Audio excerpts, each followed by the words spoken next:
Hello everyone, welcome to my channel. Please subscribe and keep watching more details.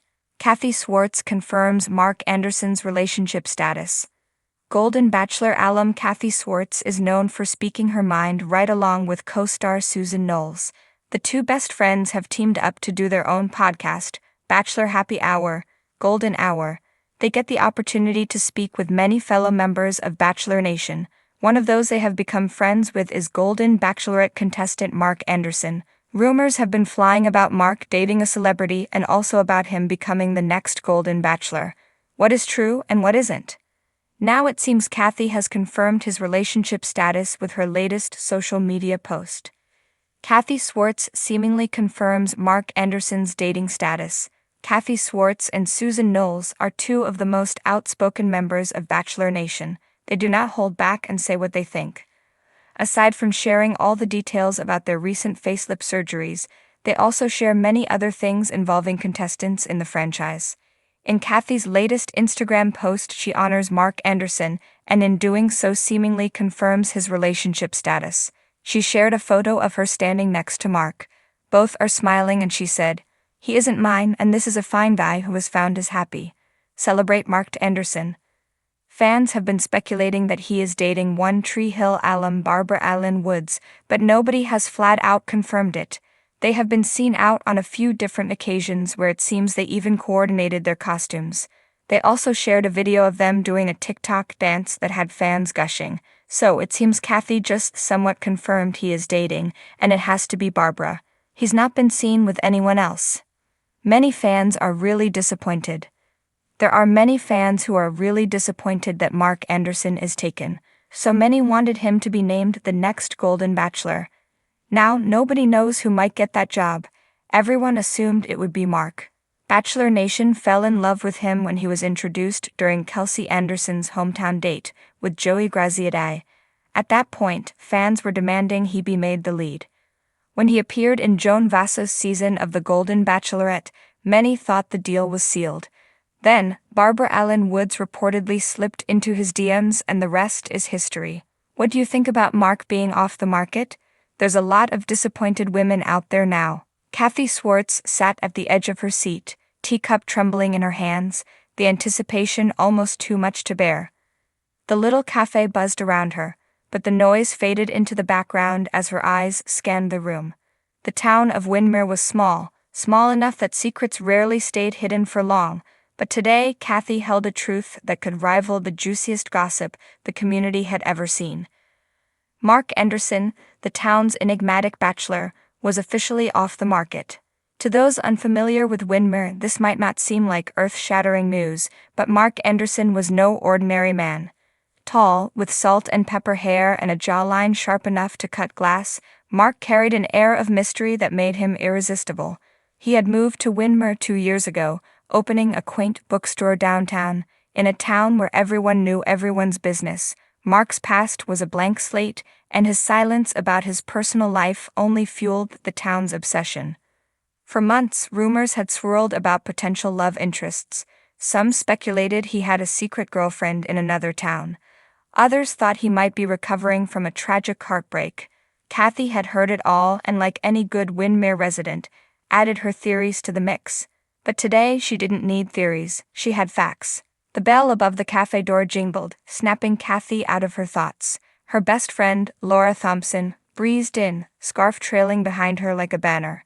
Spotting Kathy, she made a beeline for the table. "Kathy," Laura said, sliding into the chair across from her, "you've got that look. Spill." Kathy set her teacup down, savoring the moment. "You're not going to believe this," she began, lowering her voice to a conspiratorial whisper. "But I know the truth about Mark Anderson's relationship status." Laura's eyes widened. "You mean you finally got him to confess?" "Better," Kathy said, leaning in closer. "I didn't have to. I saw him." "With someone?" Laura gasped, her voice rising. A few heads turned their way and she quickly covered her mouth. Kathy nodded, her grin triumphant. "Last night after the town meeting, I took the scenic route home. You know, by the lake, and there he was, sitting on a bench with her." "Who's her?" Laura demanded, practically vibrating with excitement. Kathy took a dramatic pause, savoring every second. "Clara Vance." Laura's jaw dropped. Clara? As in Clara from the bakery? Sweet as sugar Clara? The very same, Kathy confirmed. They were sitting so close their shoulders were touching, and when she laughed, oh Laura, she had that look. You know, the I'm so in love I might float away look. Laura clasped her hands over her heart. I can't believe it. Clara and Mark, they're such opposites. She's so bright and he's so broody. That's what makes it perfect, Kathy said, her voice brimming with conviction. It's like one of those romance novels he sells at the bookstore, The Brooding Hero and the Sunshine Girl. As the two women dissected every possible detail about the budding romance, the cafe door opened again. This time it was Clara herself, her cheeks pink from the chilly November air. She waved at Kathy and Laura before heading to the counter. Should we ask her? Laura whispered, her eyes darting between Kathy and Clara. No, Kathy said firmly. We need a plan. If we're too direct, she'll shut down. We have to approach this delicately.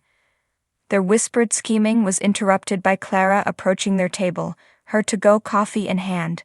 Hi ladies, she said, her smile as warm as the pastries she baked. What's the topic of the day? Oh, just small-town gossip, Kathy said smoothly, gesturing to the empty seat. Care to join us? Clara hesitated. I'd love to, but I've got a meeting in 10 minutes.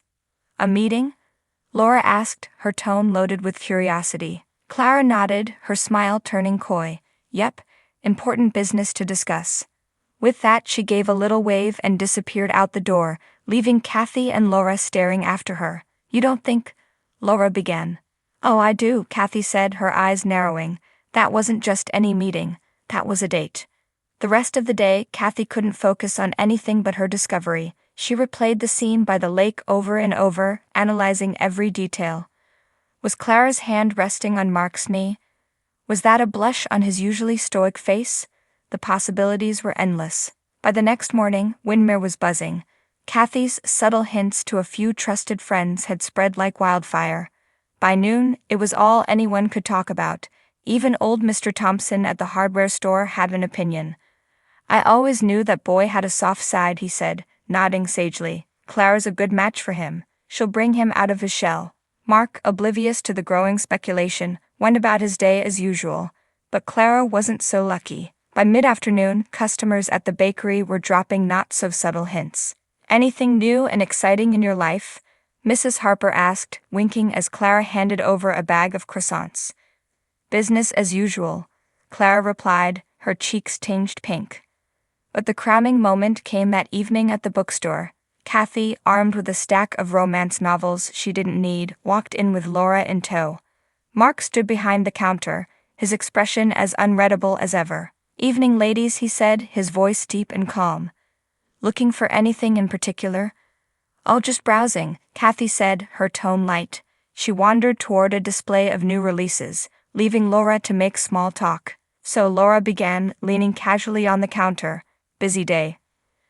Not too bad, Mark replied, his eyes scanning the shop. Any plans for the evening? Laura asked, her voice dripping with fox innocence. Mark raised an eyebrow. Just closing up and heading home. Why? No reason, Laura said, fighting to keep a grin off her face. Kathy joined them, clutching a random book. You know, Mark, it's so great that Windermere's such a tight-knit community. Everyone looks out for each other. Mark tilted his head, clearly bemused. That's true. And it's always nice to see people happy, Kathy added, her eyes narrowing slightly. Especially when they've found someone special. Mark's expression didn't waver. That's a nice sentiment. Frustrated by his poker face, Kathy decided to be bold. So Mark, what's the deal with you and Clara? For the first time, a flicker of surprise crossed his face. Clara? Yes, Kathy said, her voice firm. Are you two, an item? Mark's lips twitched, and for a moment, Kathy thought he might actually smile. Clara and I are friends, he said finally. Good friends. But last night at the lake, Kathy began, but Mark cut her off. She needed someone to talk to, he said simply. That's all. The disappointment was palpable, but Kathy refused to let it deter her. As she and Laura left the bookstore, she muttered, Friends, sure. But I saw that look. There's more to this story. And so, the mystery of Mark Anderson's relationship status lingered, fueling Windermere's gossip mill for weeks to come. What happens next? You decide.